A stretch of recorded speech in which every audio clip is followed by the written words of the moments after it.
Good day, guten Tag. Welcome to the B3 Biennale 2021. My name is Sten-Kristian Saluveer, and I am the moderator for today's masterclass with someone, if you would live in Frankfurt, would not need an introduction. Welcome, Sandra Mann. She is a celebrated German artist and photographer, and in her cross-genre works, she deals conceptually with the relationship between people, nature, environment, and sexuality. Her work transcends genres and mediums, operating between photography and visual language. She works, yet studied art history at the University of Frankfurt, and later actually at the Hochschule for Gestaltung, Offenbach am Main, which is also the key organizer of the B3 Biennale. And while a student, her works were acquired for the Museum of Modern Art in Frankfurt. Her works are represented at the Museum of Modern Art, at the Kunsthalle in Mannheim, the Gerald State Museum, at the MUSEA at Mexico City, at the WBGO Foundation in Istanbul, and of course at the art collection of the Deutsche Börse. And she is a member of the German Association of Artists, teaches up-and-coming students on photography, and most recently in 2021, she was also awarded with a Goethe plaque by the city of Frankfurt. Welcome, Sandra. Wow, thank you. That was a big introduction.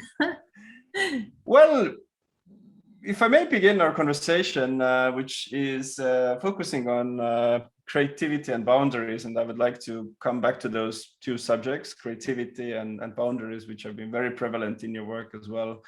You have explored those topics already for 3 decades in various subjects and formats, but if you allow me, I'd like to actually kind of zoom back a long time ago and really start from the beginning. So do you remember what inspired you to become a creator and specifically start working with photography? Do you have a recollection of this first moment or spark that decided your life? Yes, there are some moments. First, I would say I wouldn't say boundaries. For me, it's more transitions. Mm-hmm. It's more, yeah, it's better. And there were many moments. First, actually, I come from painting and drawing. And when I was very young, I started drawing some stories from our family, like, and not just stories, also fears, like birthday parties with the whole family, or then I had the fear that our dog gets killed by an accident.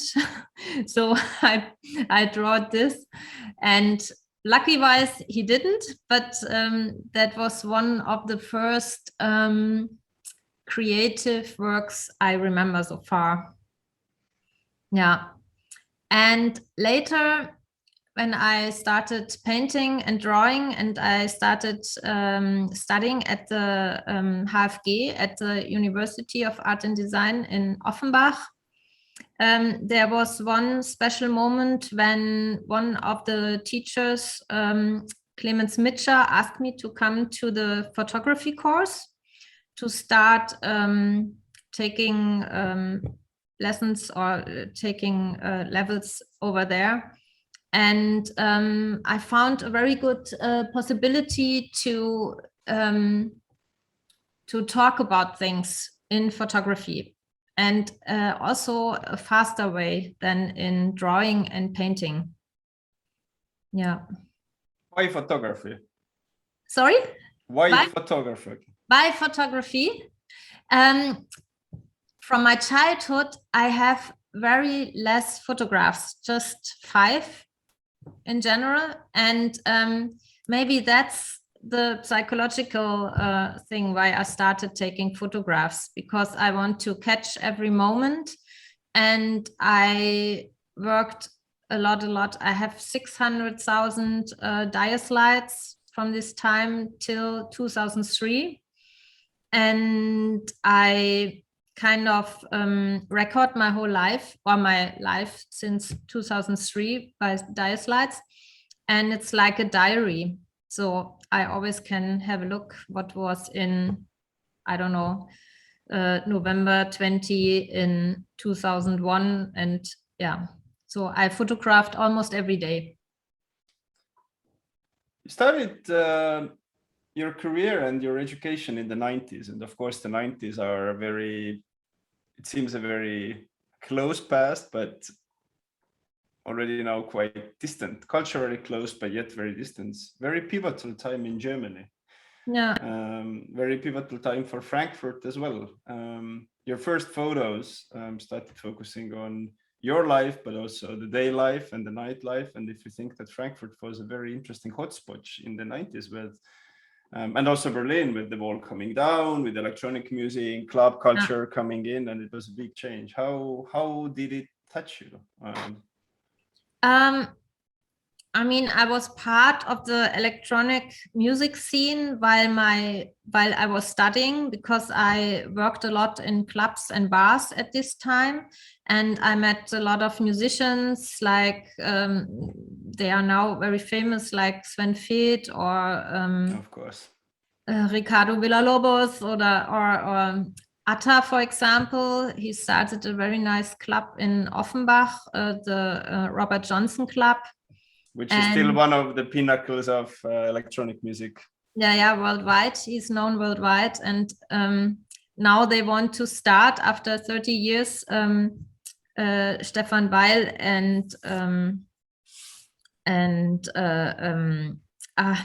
sorry, I need to think about the names. The Museum of Electronic Music in Frankfurt. So Alex Azari, now I have the name, sorry. And yeah, it will be a very big, interesting project to get all these influences from the 90s into one museum. Yeah. But what kind of inspired for you to go and start taking those live pictures? We talked about this idea of transcendence, or between different states, and am I hitting the mark to say that there was also some type of a transcendence between the everyday German life and something, a new life or another life that the electronic music scene and the whole new electronic renaissance in Frankfurt and in Germany in the 90s 90s created? Yeah, I think it's hard to find a boundary between life and artwork for artists anywhere. And yeah, that's actually, there came a time when I asked myself, so what kind of photos are necessary for the society? So that's how it started. I mean, first I just record everything to have like a kind of diary, and then I recognized that the decision which photo I would like to show or which I would present to the society is which one is important for them, which one shows special a special meaning or has a special message. And actually not the taking photographs was the important thing, it was the choosing the right pictures. Yes. Yeah. And finally, I recognized that the pictures influence the people, and otherwise, other pictures and other artworks influence me. So it was a process. How hard was it to find your own voice? In this masterclass, probably a lot of up and coming artists are listening to us today, and how easy was it to find your inner voice between your work in painting and then documenting the daily life? Was that clear? Was that the sorts of a journey for you? Did it go through different types of iterations? Yeah, I mean, I had a lot of times in my studies when I was thinking about what to do, but on the other hand, there was always the public or the people who watch the photos, who the recipients, they actually helped me to find my voice, my special, how do you say in German, Handschrift. Yeah, and it developed always through conversations with students, with colleagues at this time, with professors, with art critics, with people from the institutions where I showed my photos, with the people they just watched the photos, just came to the visitors, they came to the exhibitions. And actually all these people, they like or disliked my photos, they created my so-called Handschrift. Yeah. If there are some up-and-coming artists or students listening to art today, what would be your secret tip for them to develop their own voice and they enable their creativity? Yeah, I think first of all, it's very important to network. So that's what I told about the conversations, that you get feedback and that you develop and you open your mind. This is also very important. I think all the travels I had and all the different cultures I met, the different countries I visited, were very important for developing my my kind of, I would say, international language. That's why I started to teach pictorial language and photography, because photography itself, there's a lot of technique, of course, you can learn, but the deep feeling of photographs and the how do you say, the intuition to find the right photo for having a message or a meaning, this is something you have to develop. It's not so easy to learn. It's more kind of intuition and more, it has a lot to do with feelings, with emotions. Yeah. You have, I think you have said that artists are kind of like a earthquake seismographs for the society. Well, yeah, I wouldn't relate it too much to earthquakes. I mean, they can be like Goya, for example. He saw the big war, and I would say maybe they are more like mirrors, or I see my work more as a mirror. And especially in these times now, where we are more than 8 million people worldwide, we have to really focus on how can we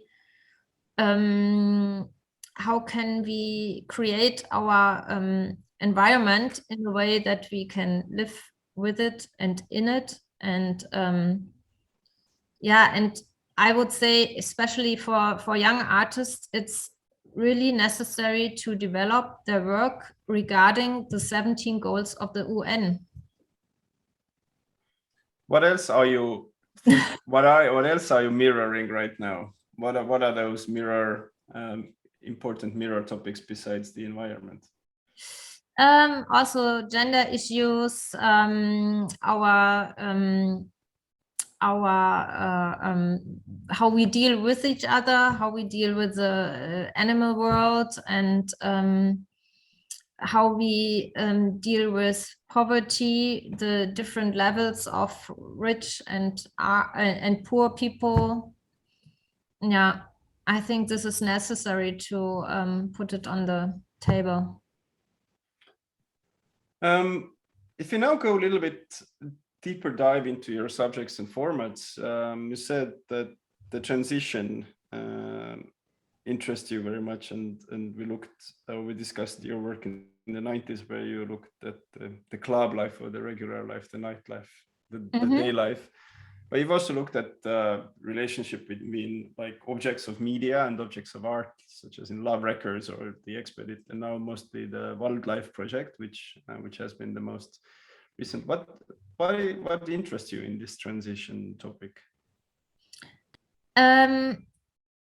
You mean it's now the formats, or? Yeah, the formats and the subjects. How do you choose them?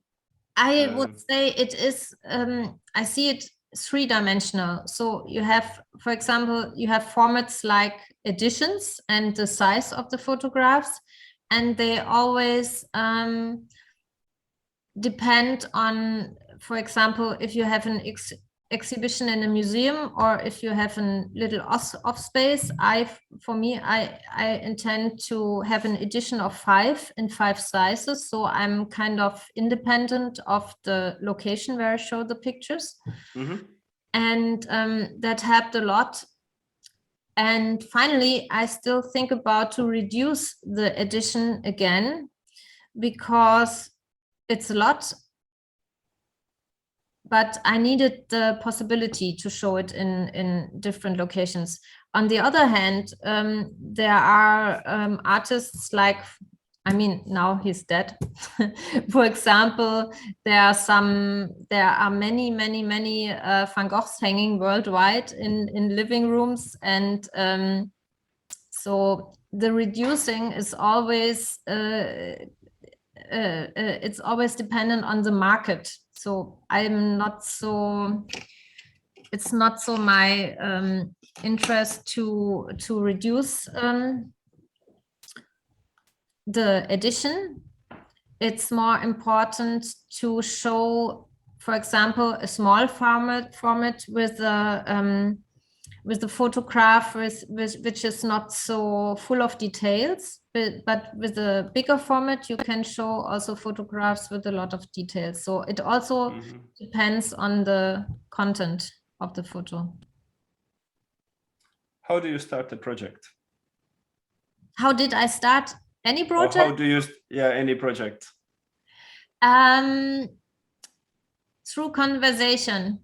So there is one issue coming up, and for example, 2 artists talking about something, and then we decide to make an exhibition to a special issue.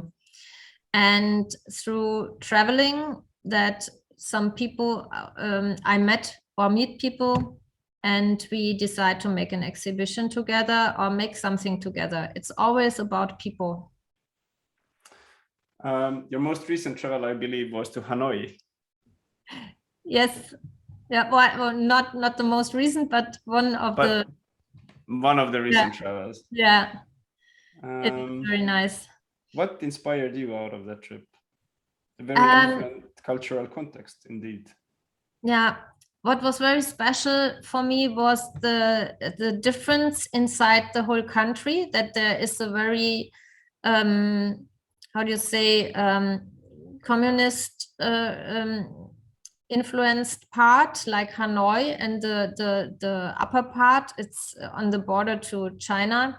And then there's this other part of Vietnam who's very French and how do you say, Western oriented part of the country. And perhaps post-colonialist as well. Yeah. I met 2 artists, the Lee brothers. They live in the center, and their challenge is always to get this country somehow together. And this is big part of their work and of their films, their movies. Would be nice, by the way, to show them at B3 Biennial. We should invite them next time. Take notice. And yeah, this is how it works, that I often recommend artists and then they recommend me in other exhibitions. And so that's the way how exhibition or how artworks start to develop something together.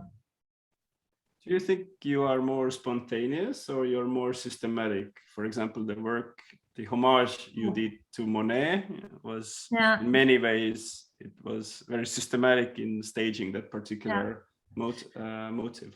Oh, it developed by the time, by these 30 years. First, I started very, I would say, unconscious, that I tried things out and it developed in the way that I just took photos. And then in 2012, I had an exhibition at Kunsthalle Vienna, and I was the only photo artist who showed kind of documentary photographs. So all the other artists had staged their photographs, and I was wondering, and I said, okay, now it's maybe time to stop, not because of the other artists, more it was more my interest to try things out and to try to stage photos. And I was thinking of what kind of photos are necessary to stage. Mm-hmm. And is it possible to put the meaning or the message more on point in a staged photograph than in finding them in the society? And that's how the series Wildlife developed. And Wildlife for me was a big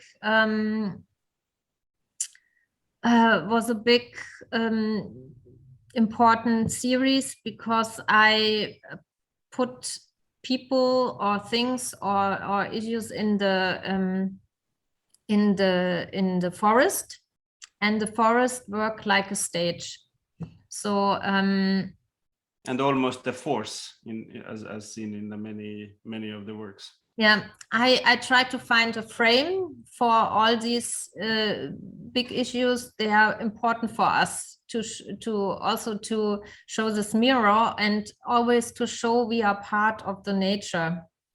That's I think the main message in all the wildlife photos. And yeah, it's quite easy, but sometimes it's not so conscious for the people. The recipients or the guests, they see it, and yeah, it's all is green. So yeah. Photography has seen a very seismic shift when you started in the 90s. We've gone from film to digital, and somehow the whole process of how we capture images, how we sort of produce them or post-produce them, and of course, most recently also how we actually consume those images in Instagram or other forms of digital or social media. And one of the things that very much resonate with me, you said that artists kind of need to demonstrate to the society what they need to see. I'd like to touch two topics here. So first of all, for you, what is the role of photography and the photography as art form in the present stage, where somehow photography is all around us all the time, but yet in some respects it also seems to be very far from us at the same time as well, where perhaps the aesthetic is dominating over the substance. What do you see as the state and the role of photography, and perhaps some of those challenges or opportunities around that? Yeah, I think photography is still important as a mirror for the society. And on the other hand, especially the pandemic time showed us how important it is to show pictures from all over the world by lockdowns. If we wouldn't have photography, or especially film as a moving image, we wouldn't know how the people live and work around the world, or how they suffer from problems with like in the pandemic times. So it's still very important. And I think before, no photographer, no movie maker could imagine that times like that would arise. And now it's proof that it was a kind of proof that we now see how important it still is. And well, and nowadays the EFT getting more and more interesting, like the files as an artwork. I think it's more a big thing for the art market and not so much for the artist probably, but we will see it develop. It's very actual, so we will see how it develop. And yeah, it's also a picture, but somehow just a file. Yeah. What do you think about EFT?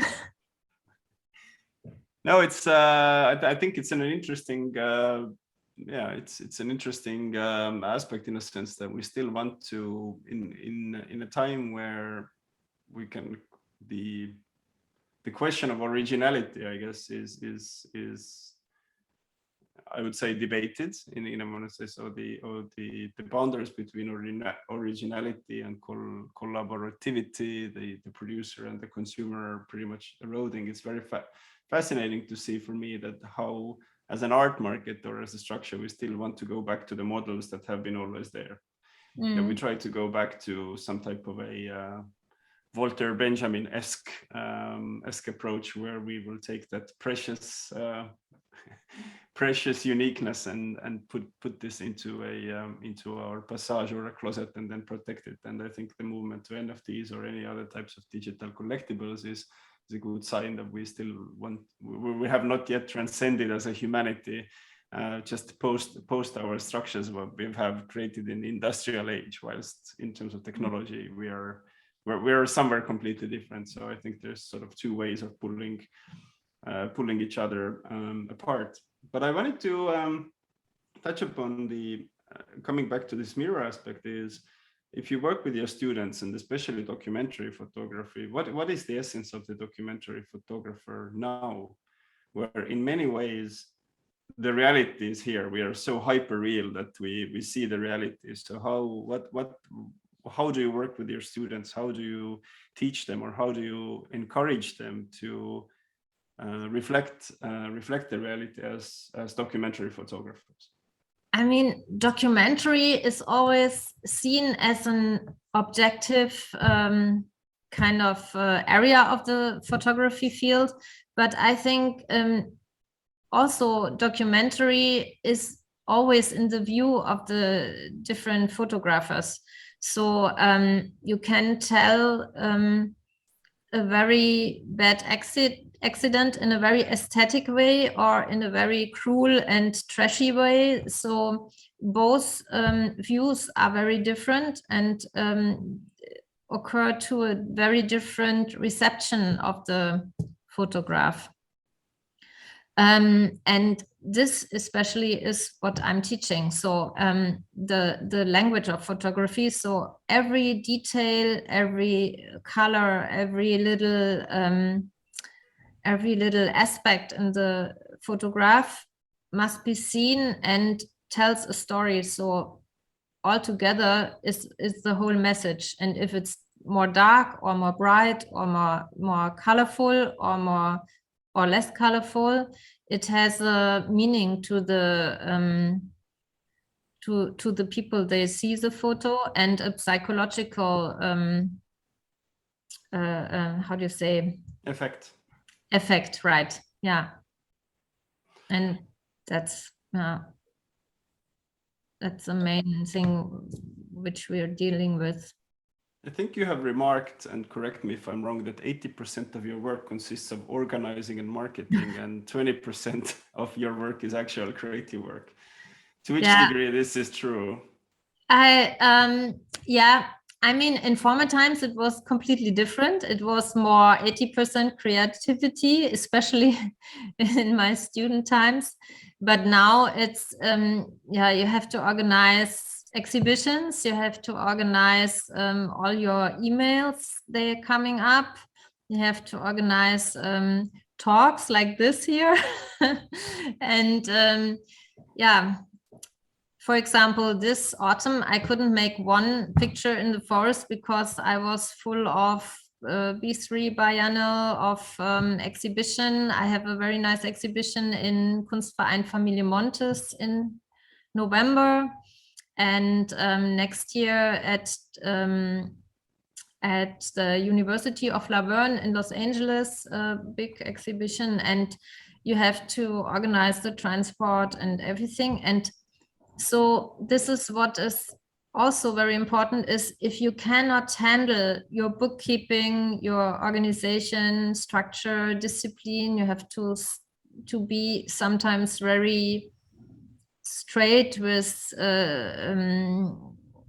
working all the emails, working with all those emails and phone calls. and if you are not able to do it, you cannot survive as an artist, I would say. There is a little chance to get a very good gallery. They just manage you like a manager, but also the galleries, they have a lot of artists. They, I would say that if you're not able to handle yourself like an entrepreneur, then you're not able to live from art or from creativity. So this is very fascinating, and I'd like to ask this from you. I think we, as you rightfully said, the structure of the ecosystem, I don't want to say perhaps market, might be a bit offensive for someone, that the ecosystem is gearing towards the artist entrepreneur. And in many ways, some might argue that this goes against the principle of art. To which degree you see that the future of this artistic endeavor is more on entrepreneurial side, and is the artist and the entrepreneur contradictory or complementary? I think it's not. I mean, the old masters, they were also entrepreneurs, or they died too young. But for example, they started with painting, and then they recognized, okay, now I have just a little sort of customers. They pay for my paintings. Maybe I start printing some of the paintings, and that's how I don't know the English word now.